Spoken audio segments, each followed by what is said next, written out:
Welcome back to Listen. Man, it feels like the world's just spinning faster and faster every single day. Doesn't it? It's so much happening all at once. Yeah. Tech is going crazy. There's elections all over the place. Even the planets are lining up to put on a show. Right. But we've got you covered. We do. We've got the shortcut to help you stay ahead of the curve. That's right. Insights that you won't find just skimming the headlines. Absolutely. It really does feel like everything is so interconnected right now. Yeah. We've got, AI making these massive leaps forward at the same time that we've got global power dynamics shifting. Yeah. And even like fashion trends, they're all kind of like feeding into each other. Yeah. It's a lot to process. It's a lot to unpack, so let's dive right in. Okay, let's do it. We've been poring over all of your sources, news, research articles, everything. And there is one thing that is impossible to ignore, and that is AI. It's everywhere. I mean, searches for these AI code assistants, like Claude AI, Right. they've jumped by like 8,300%. It's huge. I mean, are we all about to have robot coworkers? Well, not quite robots, but AI is definitely changing the workplace landscape for sure. And it's not even just about code or things like that. Right. We're seeing this emergence of what we call multimodal AI Okay. that can process images, text, audio, all at the same time. Oh, wow. That's really the game changer. Hold on, back up. Multimodal. What does that even mean for someone who isn't, building the next ChatGPT? Think of it this way. Imagine a program Okay. that can not only understand your spoken requests, Yeah. but also analyze a photo, you show it, and then go write you a poem about it all in a matter of seconds. Oh, wow. That's the kind of potential we're talking about here. Yeah. And investors are taking notice. I mean, they're pouring 99 times more money into AI this year compared to last year. Wow, so that's a serious bet on the future. Oh, absolutely. But, let's be real here.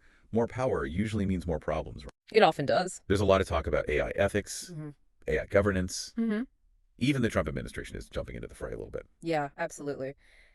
I mean, there are huge questions about how we manage this technology responsibly, especially when you consider that just training one of these AI systems can use as much energy as 1,200 U.S. households per year. Boy, It's a lot of power. that's wild. Yeah, it's like having a power-hungry digital brain just sitting down in your basement. It really makes you wonder, is all this progress worth the cost? Yeah, that's a good question. What do you think? Have you played around with any of these AI tools yourself? I have, and honestly, it's a bit of a double-edged sword. Yeah. On the one hand, it's incredible what AI can do. The possibilities really do seem endless. Yeah. But on the other hand, it also really makes you realize just how important it is to have these conversations about ethics and governance now before things get out of control. Right. Yeah, before we get too deep into the whole, robot apocalypse here, Right. let's shift gears to some real-world power dynamics that are happening right now. Okay. We've got the German federal election coming up February 23rd, Yes. and things are looking a little tense over there. Yeah, this election is a really major turning point, not just for Germany, Yeah. but for the entire European Union. Right. Energy policy commitments to NATO, the stability of the euro. I mean, it's all on the line. Wow. And people are clearly fired up. I mean, analysts are predicting a record voter turnout. Really? Maybe as high as 83%. Wow, that's incredible. Talk about feeling the pressure. It is. Well, speaking of high-stakes situations, Yeah. let's talk about Gaza. Okay. The Israel-Hamas ceasefire is holding, So far. for now at least, Right. but the road to recovery is, long and it's uncertain. Extremely. It's heartbreaking to see the devastation over there. Yeah. Aid deliveries have surged by 400% since January. But a staggering 62% of the damaged infrastructure still hasn't even been touched. Really? Rebuilding after a conflict like this, it's a monumental task, both physically and emotionally. Yeah, it really underscores the human cost of these conflicts. Absolutely. Okay, are you ready for a change of pace? I am. Let's dive into something a little bit lighter, Okay. but equally fascinating. Sounds good. The surprising ways that culture and tech are blending together these days. I love this. It's like they're doing a little dance. Yeah, it's amazing to see how these trends that seem completely unrelated are actually converging in really unexpected ways. Yeah, for example, have you heard of these DTF printers? I have. Sales have skyrocketed by 9,300%. Wow. They let you print custom designs directly onto fabric, So cool. like t-shirts, tote bags, even sneakers. Yeah, it's part of this bigger movement towards personalization. Right. People want unique items that reflect their own personal style and their values. And speaking of personalized style, the demand for non-tarnish earrings has also gone up a crazy 6,100%. Wow. It's all about durability and individuality. Yeah, it seems to be like the themes here. Yeah. It's all about expressing yourself and having things that last. Absolutely. Right. Well, speaking of expressing yourself, have you seen this Jirai Kei trend that's blowing up on TikTok? I have. It's this wild mix of Japanese streetwear and dystopian vibes. Yeah, it's a very specific look. It's got over 2.8 billion views. It's huge. It is. It's really interesting how Jirai Kei is catching on right alongside the rise of open earbuds, which has seen a 7,300% search increase. Wow. It's like Gen Z is crafting this whole new aesthetic that blends style and technology with just a touch of rebellion. Yeah, it's like they're rewriting the rules of fashion and tech all at the same time. Exactly. But hold on, let's bring it back to the U.S. for just a minute. Okay. The Trump administration has made some pretty controversial moves lately, particularly with that halt of New York City's congestion pricing plan and that executive order on IVF access. Yeah, the congestion pricing thing is a mess. Yeah. So by pulling that federal approval for that $15 Manhattan toll, they basically blocked $1.5 billion in upgrades for the MTA. Wow. And what's the fallout going to be from that? Experts are predicting traffic congestion could spike by 38%, and air quality is going to suffer too. So basically a blow to anyone who breathes. Pretty much. And then there's the IVF executive order. Right. On the surface, that sounds pretty good. Yeah. Mandating insurance coverage for fertility treatments for those on federal health plans. Right. But it's a classic case of the devil being in the details. Okay. You know, there's no protection against those state-level embryo personhood laws. Right. Which have already shut down IVF procedures in some states. Yeah. This is actually driving a surge in what they're calling IVF tourism, where people are having to travel across state lines just to get treatment. We've seen a 72% increase in that just since January. Wow. Talk about a complicated issue. Yeah, it is. Okay. Are you ready for a moment of pure awe? I'm ready. Get this.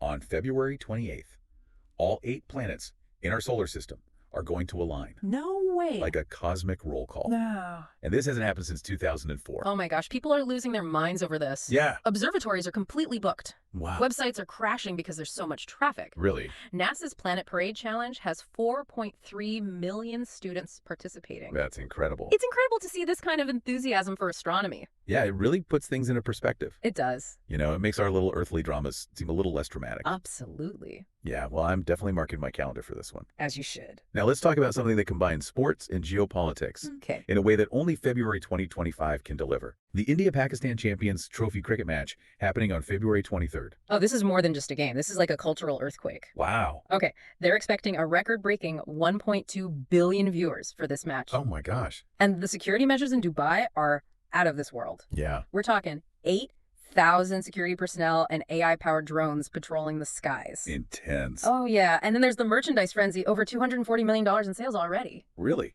Yeah, this is clearly more than just the sport. Cricket is a global phenomenon with serious economic clout. It's fascinating. Yeah, it's a fascinating example of how sports can reflect and even amplify global tensions. Yeah. It'll be interesting to see how this match plays out both on and off the field. Absolutely. Well, speaking of global tensions, Right. we can't ignore the tragedy that happened in Arizona with that mid-air collision.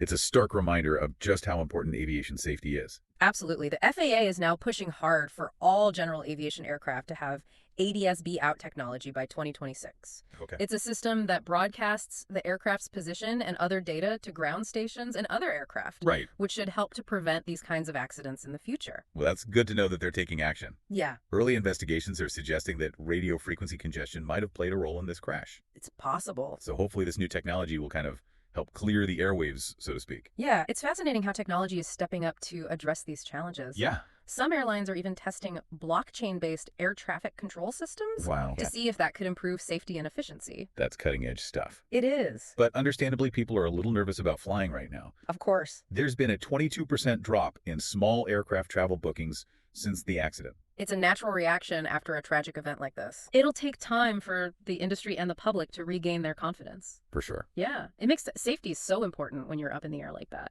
Yeah.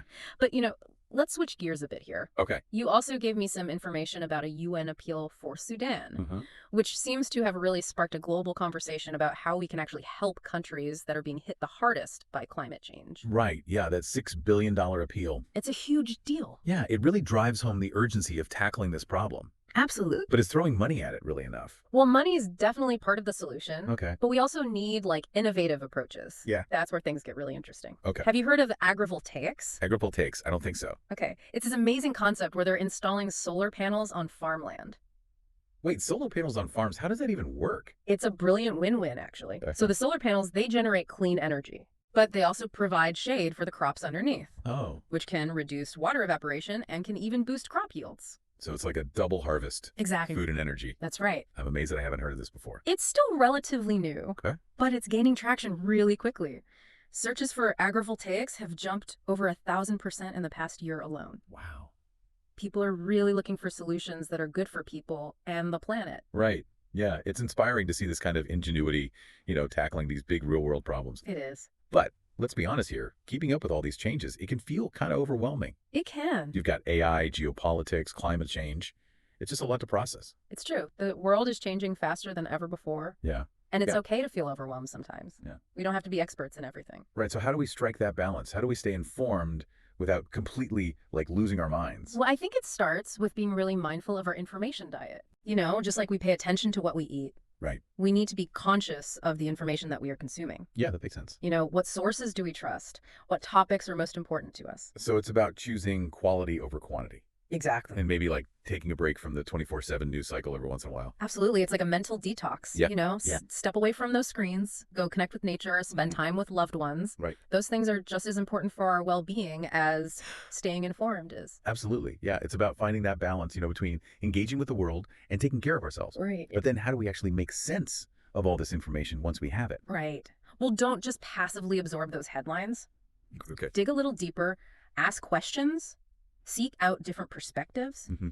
Talk to people who have different viewpoints than your own. So it's about turning information into knowledge. Exactly. And then using that knowledge to make informed decisions and actually take action. Exactly. And remember, it's okay to not have all the answers. In fact, embracing curiosity and a willingness to learn is so essential in a world that's constantly evolving. I love that. Yeah. It's about being open to new ideas and recognizing that learning is a lifelong journey. It really is. And who knows, maybe along the way we'll discover new trends and innovations that inspire us. That's the best part. Absolutely. It really is. We've explored so much in this episode, from the rise of AI to the complexities of geopolitics, the hopeful innovations and sustainability, and even that cosmic wonder of a planetary alignment. It's been a wild ride through February 2025, that's for sure. It has. But with all this information just swirling around, it all comes back to that question that we talked about earlier. How do we stay informed and engaged without getting totally overwhelmed? Right. Any final words of wisdom for our listeners? I think it really boils down to being intentional with the information that you let into your life. Okay. Think of it like curating a museum for your mind. Okay. You wouldn't just fill it with random objects, would you? Yeah, it's a great analogy. So you're saying we need to be selective about the sources and the information that we let in and focus on the stuff that really matters. Exactly. And don't be afraid to just step away from that constant barrage of news and social media. It's like hitting the refresh button on your brain. Yeah. Go for a walk, read a book, have a conversation with a friend. Right. Those things are just as valuable as staying up to date on the latest headlines. It's all about finding that balance, right? Exactly. Staying informed without letting the information consume us. Precisely. And remember, you don't have to have all the answers. Right. Embracing curiosity and a willingness to learn is really the key in a world that's constantly changing. I couldn't agree more. Well, folks, we've covered a lot of ground today, from the mind-blowing potential of AI to the challenges of global politics, the hopeful innovations in sustainability, and even a cosmic event that reminds us of our place in the universe. It has been a whirlwind of a month, for sure, full of anxieties, but also a lot of really cool opportunities. Yeah. But I think the most important takeaway here is to just approach it all with a sense of curiosity, critical thinking, and a willingness to engage in meaningful conversations. And on that note, we want to leave you with one final question to ponder. Okay. In this era of just rapid technological advancement and information overload, how do we ensure that progress benefits all of humanity and not just a select few? That's a great question, and it's one that we all need to really grapple with. Yeah. Both individually and collectively, as we've seen throughout this episode, there are no easy answers. Right. But by staying informed, engaging in thoughtful discussions, and holding our leaders accountable, we can help shape a future that is more equitable, sustainable, and just for everyone. So keep those conversations going, folks. Yeah. Challenge assumptions. Seek out diverse perspectives and never stop learning. Yeah. And remember, even amidst all the chaos and uncertainty, there's still plenty of reason for hope and optimism. Thanks for joining us on this journey through the trends and events shaping February 2025. It's been a pleasure. And until next time, stay curious, stay informed, and stay engaged. We'll see you then.